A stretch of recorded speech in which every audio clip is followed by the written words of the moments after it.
Kesimpulannya, Muhammad Sallallahu Alaihi Wasallam sebagai Nabi umat Islam tidak berhak menyandarkan imannya pada nasab Ibrahim, apalagi Islam. Itu sudah wacana sekarang di dunia maya, dan kita harus menjawab itu. Dan hampir setiap hari Sabtu saya streaming untuk menjawab fitnahan-fitnahan seperti ini. Mudah-mudahan Allah memberikan usia hidup panjang. Amin. Selamat datang di channel Juwair TV. Saudara-saudara, Bapak Ibu sekalian, hari-hari seperti ini kita semakin banyak dihadapkan berbagai macam informasi, baik itu informasi yang benar, bahkan informasi yang semakin menyesatkan.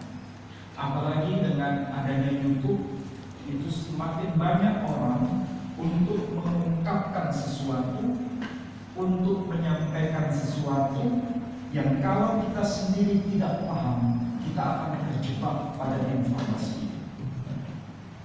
Pada hari Kamis kemarin, saya bersama Ustadz Ainama, kemudian Ustadz Ahmad, untuk membicarakan YouTube yang lagi viral, yang menyebutkan bahwa surah Al-Fatihah itu sudah wujud, sudah ada 150 tahun sebelum Islam.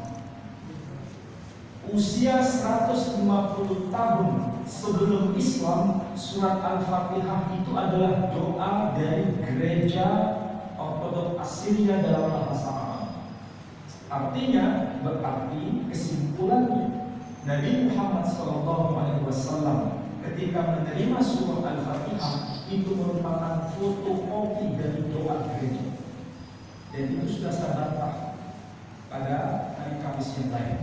Mudah-mudahan apa yang sudah kami lakukan doa tetap berempat waktu itu untuk membahas kekeliruan itu, mudah-mudahan itu menjadi tameng bahwa informasi tidak benar.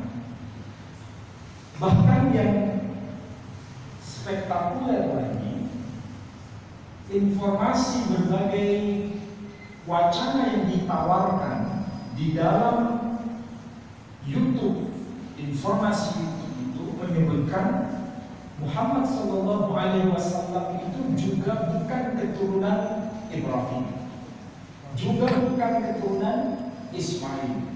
Kalaupun dia yang bernama Muhammad Sallallahu Alaihi Wasallam itu mengaku sebagai Nabi, diakui sebagai Arab, tapi bukan Arab keturunan Ibrahim, apalagi keturunan Ismail. Kesimpulannya, Muhammad Sallallahu Alaihi Wasallam sebagai Nabi umat Islam tidak berhak menyandarkan imannya pada nasab Ibrahim, apalagi Ismail. Itu sudah wacana sekarang di dunia maya, dan kita harus menjawab itu. Dan hampir setiap hari Sabtu saya streaming untuk menjawab fitnahan-fitnahan seperti ini. Mudah-mudahan Allah memberikan usia hidup panjang. Amin. Ini memang semakin dahsyat. Kenapa? Dulu kita tidak menemukan hal-hal yang aneh-aneh seperti ini. Tapi sekarang dengan adanya keterbukaan informasi, kaum minoritas yang dulu tidak banyak bersuara sekarang memiliki suara besar, dan kita sendiri sepertinya tidak bisa melawannya. Maka mudah-mudahan kajian kita pada malam ini semakin mempertemukan iman kita, insyaallah. Amin. Bapak Ibu sekalian, ringkasnya tadi saya baca dalam surah Al-Baqarah, surah yang kedua, ayat yang ke-129.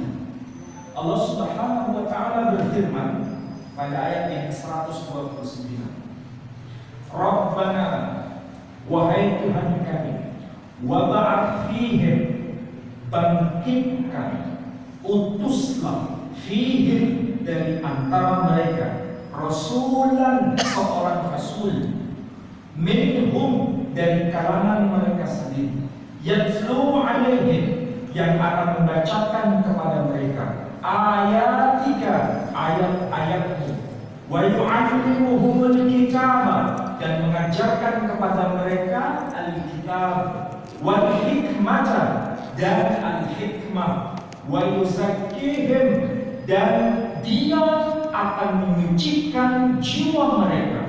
Innaka, sesungguhnya engkau, antal azizul hakim, engkau maha perkasa lagi maha bijaksana. Itu arti harfiahnya.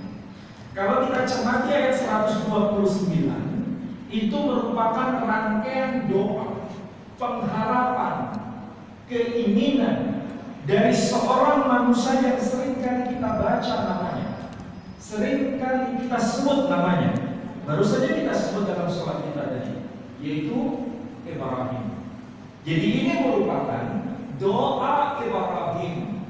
Sekali lagi, ayat 129 itu merupakan doa Nabi Ibrahim yang penuh harap kepada Tuhannya agar nanti diutus seorang rasul dengan kata kunci rasulan.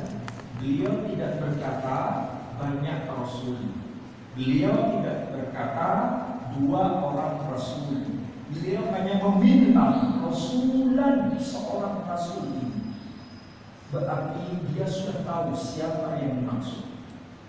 Kata kunci yang kedua, beliau menggunakan kata yuzakkihim. Kata yuzakkihim di dalam Quran ini ternyata tidak pernah dialamatkan kepada siapapun, kepada manusia manapun, kepada nabi manapun, kepada rasul manapun, kecuali kepada Nabi Muhammad SAW. Silakan cek kalau tidak percaya. Lihat tabel list kosakata atau mufradat Quran, kata kunci yuzakki itu dialamatkan kemana konteks kalimat. Ternyata kalau kita baca itu konteksnya kepada Nabi kita Muhammad SAW. Padahal di dalam ayat ini beliau tidak menyebut nama. Beliau hanya menyebut dua kata kunci, yakni rasulan, mufradat. Mufradatnya itu kalau kata bendanya isimnya mufrad, bukan jamak. Hanya satu yang dimaksud. Yuzaki, dia akan menyucikan apa? Menyucikan jiwa. Jiwa siapa? Dari ummah yang dimaksud sebagai keturunan Ismail. Berarti ayat ini sudah memberikan informasi jelas bahwa rasulan yang dimaksud itu adalah benihnya Ibrahim melalui putranya yang bernama Ismail. Ayat ini sudah jelas. Kalau berdasarkan Quran, rasul yang dimaksud, semua ulama saya sudah cek, mulai dari tafsir yang paling klasik, tafsir yang paling purba, tafsir yang paling kuno, itu ditulis oleh Muhammad Ibn Sulaiman. Itu beliau wafat tahun 150 Hijri. Itu paling klasik, lengkap 30 juz. Kalau ustaz-ustaz kita biasanya jarang mengkaji tafsir yang paling kuno. Paling banter kebanyakan mengkaji tafsir Ibnu Katsir. Kalau tafsir Ibnu Katsir itu generasi yang jauh sekali lebih muda.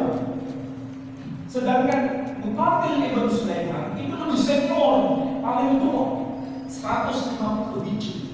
Sebanding sezaman dengan Sirah Nabawiyah yang paling klasik yang ditulis oleh siapa? Ibnu Hisham. Beliau pun wafat tahun 150 Hijri. Sedangkan tafsir At-Tabari, tafsir Bil Mahfur, Bil Riwayah, itu beliau wafat At-Tabari tahun 310 Hijri. Selisihnya 150 tahun kemudian. Berarti yang paling kuno sampai yang paling muda sekalipun, atau yang paling modern sampai hari ini, termasuk tafsir Buya Hamka, ataupun tafsir Al-Hasan, ataupun tafsir siapa lagi? Al-Qurtubi. Al-Qurtubi itu lebih senior daripada Buya Hamka. Tafsir Indonesia semua. Silakan cek. Kalau ketika bicara ayat 129, Rasulan di sini yang dimaksud semua sepakat, tidak ada yang berbeda pendapat. Semua sepakat Rasulan itu yang dimaksud adalah Nabi Muhammad SAW. Apapun madhabnya, apapun organisasinya, apapun jenis tafsirnya, ketika bahas ayat ini semua sepakat. Berarti dahsyat ini ayat menginformasikan bahwa meskipun Ibrahim tidak menyebut nama, tetapi dia sudah tahu siapa ini manusia yang dimaksud. Dia hanya berharap nanti manusia agung ini lahir itu melalui jalur nasabnya. Itu yang dia harapkan. Pertanyaannya, Allah mengabulkan atau menolak? Allah mengabulkan. Allah mengabulkan. Kenapa Allah mengabulkan? Alasannya banyak sekali. Itu kalau dijelaskan nggak akan selesai. Salah satunya beliau banyak mengalami ujian-ujian dan beliau lolos itu semua. Ringkasnya, beliau sudah mempersiapkan diri dalam berbagai ujian. Ketika kemudian dia meminta hal yang sangat sederhana ini, dia hanya minta agar manusia agung itu nanti lahir melalui nasabnya dari jalur Ismail, dan Allah mengabulkan. Apa buktinya? Ayat ini sebagai bukti. Meskipun tidak disebutkan nama Muhammad ataupun nama Ahmad, tapi konteksnya Rasulan di sini dimaksud, yaitu Nabi Muhammad SAW. Apalagi diperkuat dengan hadis Sahih Muslim menyebutkan, Inna Allah astafa Kinanah bin waladi Ismail, wastafa Quraisyan min Kinanah, wastafa min Quraisy bani Hashim, wastafani min bani Hashim. Sesungguhnya Allah telah memilih orang yang bernama Kinanah dari antara keturunan Ismail, dan memilih Quraisy dari antara keturunan Kinanah, dan memilih Bani Hashim dari antara keturunan Quraisy. Wastafani min Bani Hashim, dan Allah telah memilih aku dari antara keturunan Bani Hashim. Jadi ringkasnya, Nabi Muhammad SAW nasabnya nyambung kepada Bani Hashim, nasabnya nyambung kepada Quraisy, nasabnya nyambung kepada Kinanah, nasabnya nyambung kepada Ismail, nasabnya nyambung kepada Ibrahim. Bapak Terakhir. ya pasti, karena Ibrahim itu punya dua orang anak yang istimewa. Dalam Quran disebutkan, dalam kitabnya orang Yahudi pun di sini disebutkan. Cuma susunannya berbeda. Kalau kita tidak membandingkan, kita tidak tahu apa motif di balik itu semua. Catatan sekarang, siapa putra-putra istimewa dari Ibrahim? Siapa putra-putra istimewa dari Ibrahim? Ismail dan Ishak. Di mana itu termaktub? Dalam surah 14, namanya surah Ibrahim. Disebutkan lagi-lagi itu ucapan Ibrahim. Beliau berkata, Alhamdulillahilladzi wahaba li 'alal kibari Ismaila wa Ishaqa inna rabbi lasami'ud du'a. Segala puji bagi Allah yang telah menganugerahkan kepadaku di masa aku sangat tua. Dianugerahi apa? Ismaila wa Ishaq, yakni Ismail dan Ishaq. Inna rabbi lasami'ud du'a. Sesungguhnya Tuhanku Maha mendengar atas doa yang dipanjatkan. Lihat itu ayat. Redaksinya, susunannya itu disebutkan Ismail dulu, baru kemudian Ishak. Sedangkan di sini urutannya tidak sama. Di sini disebutkan dalam kitab yang disebut satu Tawari. Tawari itu sejarah kalau artinya. Pasal yang pertama ayat yang ke-28 disebutkan bunyinya Bani Abraham Yitzhak wa Ismail. Bani Abraham Yitzhak wa Ismail. Kalau diterjemahkan secara sederhana, Bani Abraham, anak-anak Abraham, Ishak wa Ismail, yakni Ishak dan Ismail. Kalau menurut Quran, Ishak dan Ismail atau Ismail dan Ishak? Ismail. Kenapa susunannya berbeda? Kenapa susunannya? Supaya menyesatkan. Quran datang untuk mengklarifikasi. Kalau benar dikatakan benar, kalau tidak benar dikoreksi. Pernyataan Quran dengan kitab-kitab sebelumnya, yaitu kitab orang Yahudi ini ada lambangnya. Ini nama lambangnya disebut Magen David. Magen itu perisai, David itu Daud alaihissalam. Jadi itu perisai Daud. Ini bukan lambang orang Zionis. Zionis itu hanya mengambil alih, kemudian dipelintir untuk kepentingan politik mereka. Orang Yahudi marah dengan itu. Makanya bendera Israel dari orang-orang Yahudi yang pakaiannya hitam-hitam dirobek. Ya, karena mempermainkan itu untuk kepentingan politiknya. Ya, itu lain masalah ya, bukan masalah kita hari sekarang. Tapi yang jelas dalam Magen David, arti harfiahnya Magen itu perisai, David itu Daud. Jadi yang membuat itu lambangnya adalah Nabi Daud yang membuat. Yang di dalam kitab ini tadi disebutkan anak-anak Ibrahim, anak-anak Abraham itu adalah Ishak dan Ismail. Kalau menurut Quran disebutkan Ismail dan Ishak. Pertanyaannya, yang betul mana? Ishak dan Ismail atau Ismail dan Ishak? Ismail. Yang betul pasti Quran. Tapi kita pasti bertanya, kenapa di sini susunannya Ismail dulu baru Ishak? Ini pasti ada sesuatu. Karena urutan pertama itu menunjukkan superioritas. Makanya ini bukan hanya berhenti di sini, nanti berlanjut pada soal apa? Siapa yang dikorbankan? Kalau menurut Quran yang benar yang dikorbankan adalah Ismail. Kalau menurut ini yang dikorbankan siapa? Ishak. Makanya di dalam Sefer Bereshit pasal 22 ayat yang kedua disebutkan karena binha et yichidha asher akhadta et Yitzhak. Karena ambillah et binha, anakmu yang satu-satunya. Bin bahasa Arabnya juga ibn, anak laki atau perempuan. Laki. Satu atau banyak? Satu. Et binha et yichidha, yang benar-benar satu-satunya itu, alias yang tunggal itu. Asher akhadta alladhi tuhibbuhu, kalau bahasa Arab, yang amat engkau cintai. Baru kita disebutkan et Yitzhak, yakni Ishak. Yang bunga tetap.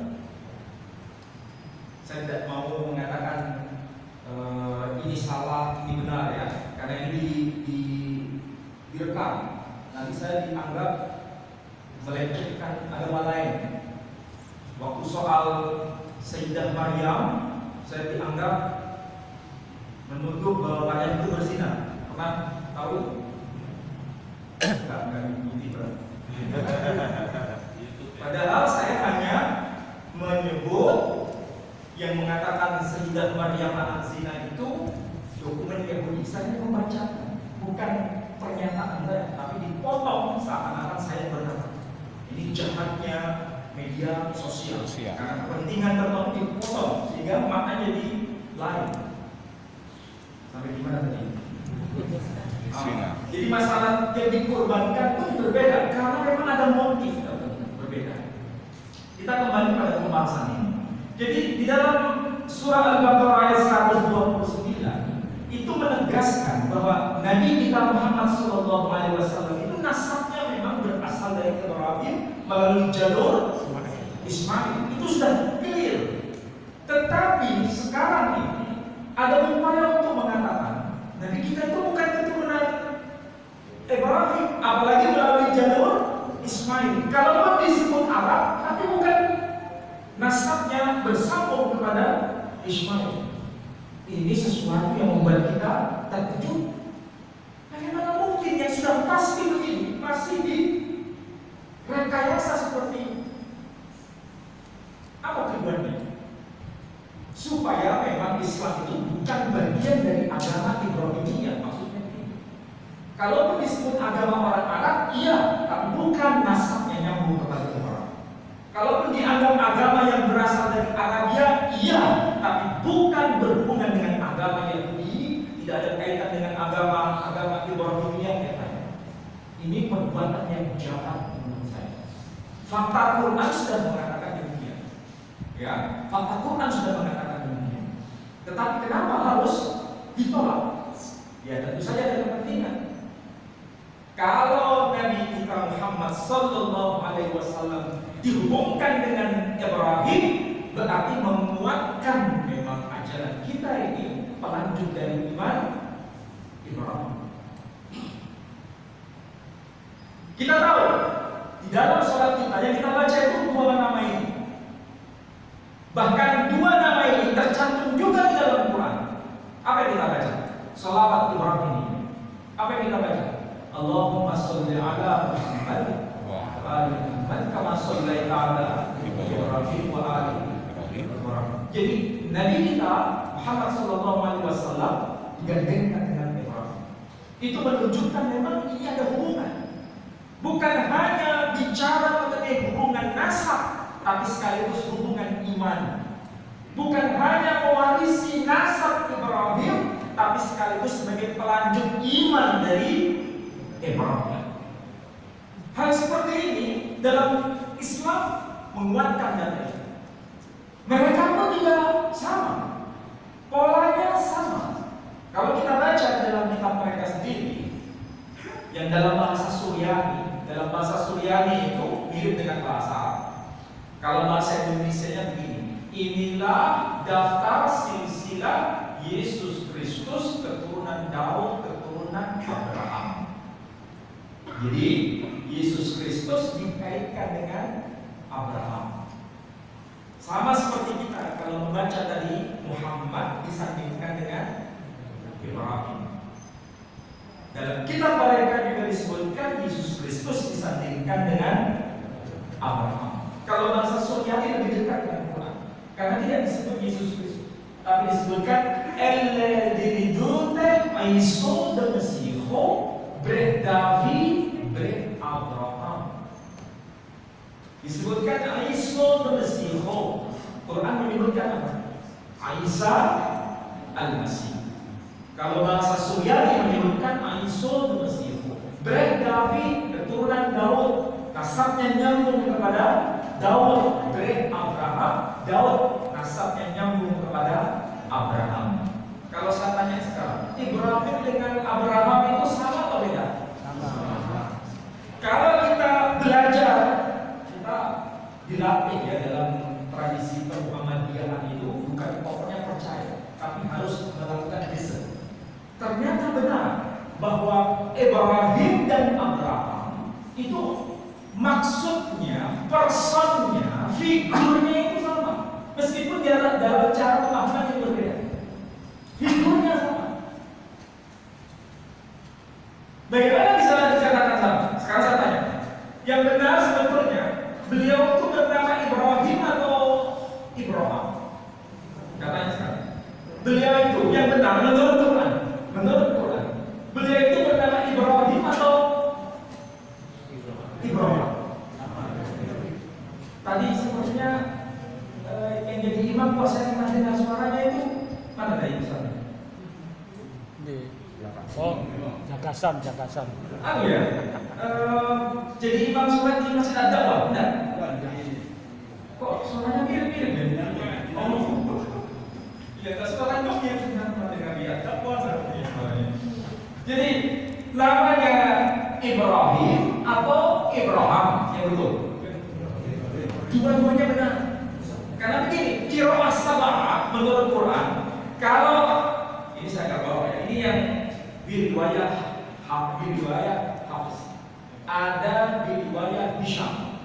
Kalau di riwayat Hisham ayat 127 itu berbunyi begini, wa idh yarfa'u Ibrahimul qawa'ida minal baiti wa Ismail, berbunyi Ibrahim. Sedangkan yang sering kita baca ini Ibrahim. Jadi mau dibaca Ibrahim atau Ibrahim itu sama-sama bahasa Arab tapi dialeknya berbeda. Ya, dialeknya berbeda. Tapi dua-duanya itu mutawatir dari Rasul Muhammad SAW. Itu disebut qiraat sab'ah. Jadi jangan bertengkar kalau membaca Quran ini yang betul Ibrahim atau Ibrahim. Dua-duanya betul. Kalau dibaca udruhum salah. Nggak ada kejadian.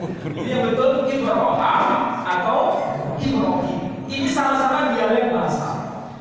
Kalau Abraham itu bahasa Ibrani. Ini bukan dialek, ini beda bahasa. Abraham itu dia bahasa Ibrani. Bahasa Ibrani pun itu mengenal dua dialek. Dialek Ibrani Yaman membacanya bukan Abraham tapi Abraham. Yahudi sendiri bahasa Ibrani mengenal dua cara pembacaan nama beliau. Mau dibaca Abraham benar, mau dibaca Abraham benar. Quran bahasa Arab mau dibaca Ibrahim benar, mau dibaca Ibrahim benar. Ini bicara soal bahasa ya.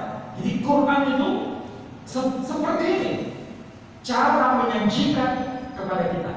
Makanya bahasa Arab itu jangan dibayangkan bahasa Arab itu bahasa yang tunggal. Seperti bahasa Jawa. Bahasa Jawa itu ada bahasa Jawa dialek Solo dengan dialek Jogja. Solo dan Jogja yang satu mengatakan inje, yang satu mengatakan inggi. Di sini mengatakan engge. Surat ini Jawa Timur. Jawa Timur itu masih ada 12 subkultur Jawa Timur. Ini Jawa. Apalagi bayangkan Arab itu dialeknya macam-macam. Anta aja ada yang mengatakan inta, ada menyebut anta. Di sini orang-orang Yaman keturunan sini ente. Benar kan? Ya. Ini dialek, tapi maksudnya sama, bukan berbeda. Jadi Ibrahim,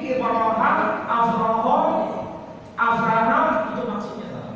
Nah, masalahnya kenapa Nabi kita Muhammad SAW itu harus dari keturunan Ismail?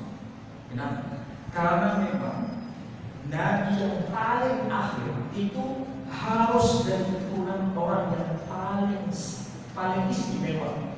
Ismail itu paling istimewa. Kenapa? Tahu nggak makna dari Ismail dan makna dari Ishak? Kalau Ismail itu akhirnya Allah telah mendengar. Kenapa? Karena waktu Ibrahim sampai usia 86 tahun, beliau itu tidak memiliki keturunan, tidak punya putra.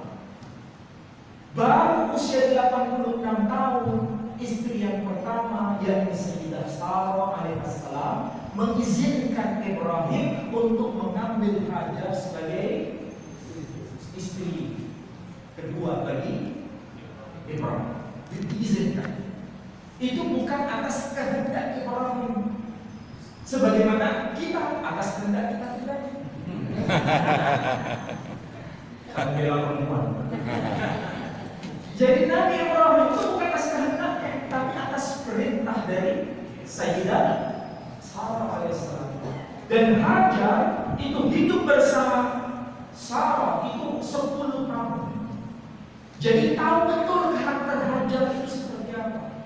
Jadi bagi Sarah ini manusia perempuan yang bernama Hajar itu sudah lolos fit and proper test bagi Sarah.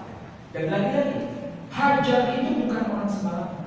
Hajar itu menurut kitab orang Yahudi sendiri, Hajar itu disebut Bat Paro, anak perempuan dari Fir'aun. Jadi bukan manusia sembarangan, dia manusia terhormat. Akhlaknya pun terhormat. Maka ketika telah diizinkan oleh Sarah, maka Ibrahim punya anak yang bernama Ismail. Itu usia 86 tahun.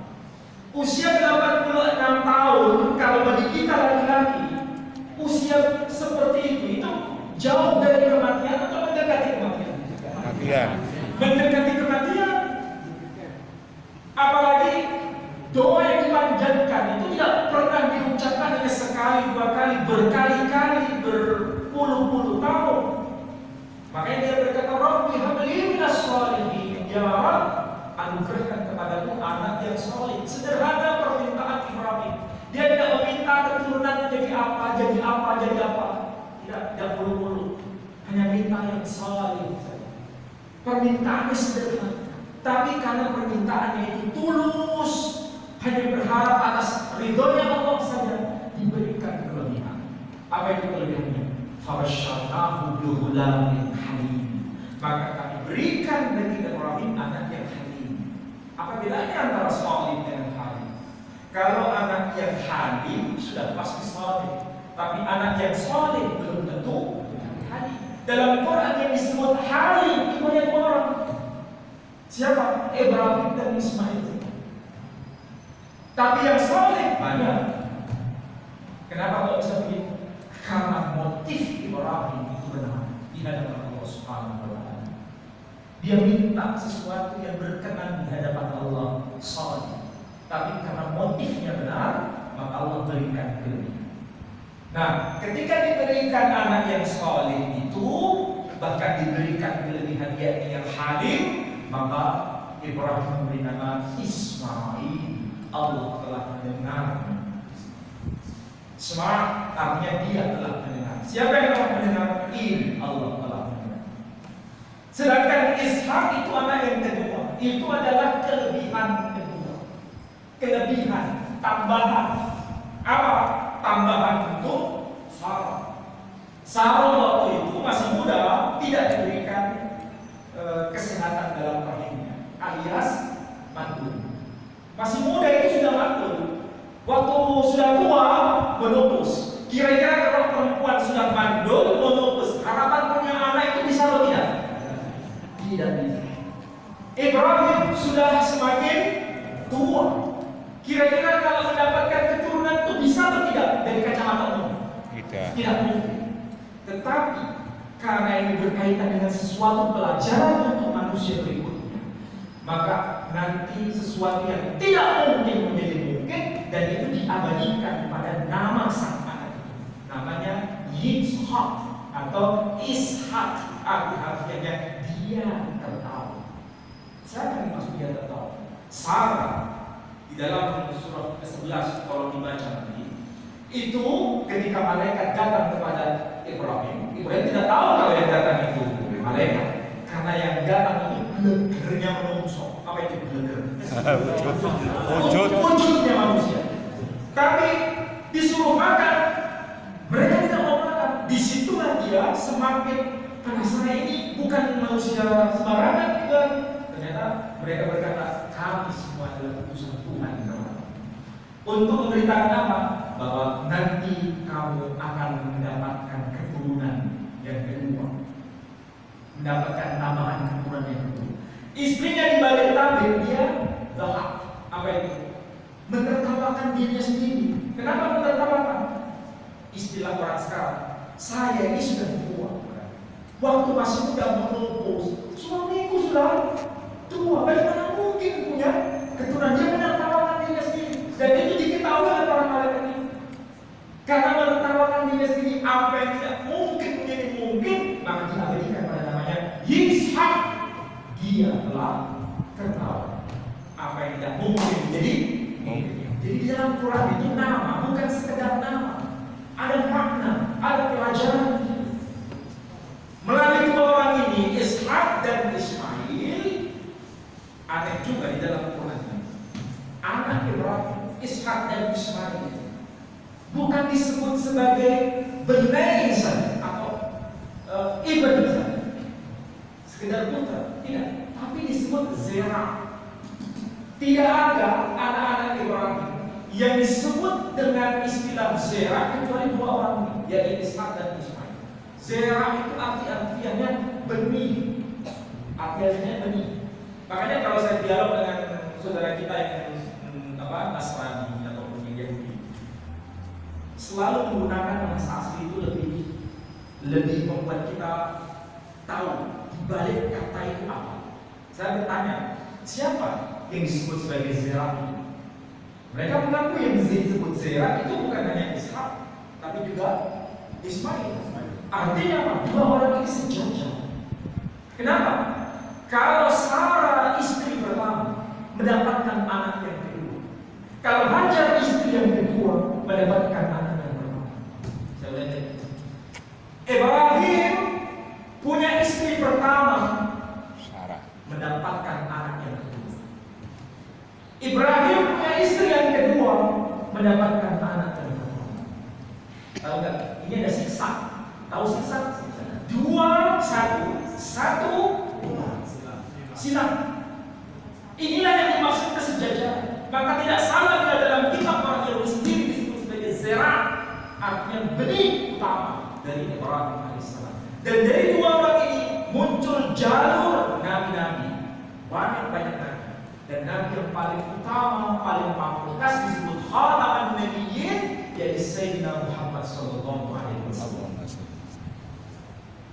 Nanti dua orang ini, yaitu Ishak dan Ismail, diceritakan di sini menguburkan Ibrahim bersama-sama. Di sini belum ya? Belum. Jadi menguburkan bersama-sama. Ini sekarang menjadi sebuah tradisi yang harus kita hidupkan, terutama anak-anak muda. Jangan sekedar membaca Quran selesai, tapi bagaimana Quran itu kita jadikan rekan dialog untuk semakin menguatkan iman kita. Karena Quran itu sebenarnya ayat yang diturunkan, ditanzilkan, dan Allah tidak pernah mau menghilangkan barang itu. Maksudnya apa? Karena di sini disebutkan dalam Quran itu namanya Ibrahim. Apakah betul Ibrahim itu bukan sekedar cerita menurut kitab suci? Apakah ada bukti barang buktinya? Ada. Sampai sekarang nama Ibrahim itu, nama Ibrahim tercatat di atas bebatuan di Yaman itu sebelum Masehi. Sampai sekarang masih ada. Nama Ibrahim, nama Ismail disebutkan itu di Yaman. Makanya barang bukti begini Allah masih tetap lihat. Itu baru nama. Jejak kakinya Ibrahim. Dalam Quran dicatatnya. Wattakhidhu min maqami Ibrahim musalla. Ambillah bagi kalian apa itu? Jejak kaki Ibrahim. Makom itu bukan kuburan ya. Makom itu tempat berdiri Ibrahim. Apa yang kita lakukan di Saudi Arabia, di Mekah waktu sembahyang, waktu sholat di belakang makom Ibrahim. Telapak kaki Ibrahim masih ada. Namanya ada di Yaman tercatat. Telapak kakinya, bekas telapak kaki terdokumentasi di mana? Saudi Arabia. Kuburannya, makbarahnya di mana? Di Palestina. Coba bayangkan. Ini kalau bukan manusia yang luar biasa, nggak mungkin melintas batas ribuan kilometer itu dari Palestina. Kuburannya di sana. Telapak kakinya di Saudi Arabia. Namanya tercatat di Yaman. Itu Jazirah Arabia. Coba bayangkan, Jazirah Arabia itu bukan Saudi Arabia. Kalau Jazirah Arabia itu lebih luas. Kalau Saudi Arabia itu bagiannya. Semuanya itu dokumennya sampai sekarang masih terlihat. Padahal aslinya dia itu orang Irak, orang Babilonia waktu itu. Ini kalau bukan orang manusia biasa datang. Ini betul-betul orang luar biasa. Kita, kalau manusia seperti kita, kira-kira bisa nggak menandingi kayak begini? Ribuan tahun, dokumennya masih terlihat. Bahkan nama beliau bukan hanya dicatat dalam Quran, di sini pun dicatat. Di sini. Ini kitab Yahudi, kitab orang Nasrani masih ada lagi, masih ada tambahan kitab perjanjian baru. Ini baru perjanjian lama. Ini hanya kitab Yahudi. Nama Abraham, Ibrahim tercatat, Ismail tercatat, Hajar namanya tercatat di sini. Namanya tercatat di sini. Bahkan kalau bicara sumber Zam-Zam ada, cuma masalahnya kalau diterangkan nggak selesai. Intinya apa? Intinya begini Bapak Ibu sekalian, bahwa Nabi kita Muhammad SAW itu bukan nabi sembarangan. Nabi penutup para nabi, namanya pun tercantum di sini, hanya saja diterjemahkan. Kalau diterjemahkan ya kelihatan. namanya disebutkan di sini. Apa itu? Hikmah takibu khullu Muhammadi. Muhammadi bukan Muhammadi tapi Muhammadi. Huruf H mereka menyebut huruf H. Mim kita menyebut mim, mereka menyebut mim. Kita menyebut H, mereka menyebut H. Kita menyebut dal, mereka menyebut dal. Itu Muhammadi. Hikmah takibu khullu Muhammadi. Apa yang ada dalam lisannya itu begitu indah. Wa khullu dan keseluruhannya. Siapa itu? Muhammadi. Saya nggak tadi makan. Siapa itu Muhammadi? Z lebih. Z itu hada. Kalau hada itu laki atau perempuan? Laki. Hada itu tunggal atau jamak? Atau musanna? Tunggal. Z bukan zot. Kalau bahasa Indonesia zot itu hadi. Tapi di sini dikatakan Z lebih. Inilah kekasih.